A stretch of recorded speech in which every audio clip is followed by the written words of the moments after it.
A lot of the European business people have expressed enormous frustration with the regulatory regime in the EU, and they attribute slower growth rates here because of the numerous factors, but especially because of regulations. And you've taken a completely different approach in this area. If you could explain the theory of what you're doing, how you're going to do it, and what you expect the outcome to be, I'd appreciate it. Well, thank you very much, and congratulations, Steve. You're a friend of mine, but on a great career. You have had an amazing career, and it continues. I just want to congratulate you. Very inspirational to a lot of people.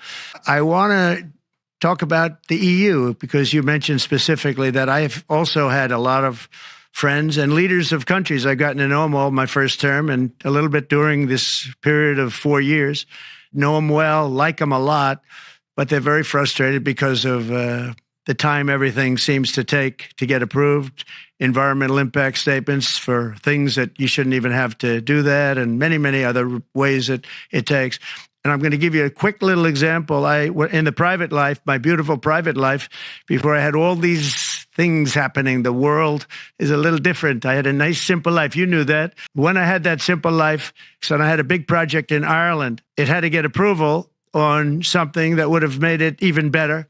I got the approval from Ireland in a period of a week. And it was a very, very, very efficient, good approval. And they informed me, though, the problem is you're going to have to get it from the EU, and we think that'll take 5 to 6 years. And I said, you have to be kidding. This was before politics. And I said, wait a minute, it's not that important. I don't want to go 5 or 6 years, but it would have been a big investment. It would have been nice, and it would have been good for the project. I sent the people to the EU to see if they could speed it up, and basically it was a 5 or 6 year wait just to get a simple approval that Ireland gave me in a period of literally not much more than a week. And I realized right then, that was the first time I really was involved with the EU, but I realized right then that's a problem, and I didn't even bother applying to do it. Or if I did, I pulled it very quickly. I have to be very accurate because I don't want to be criticized. He did apply, actually.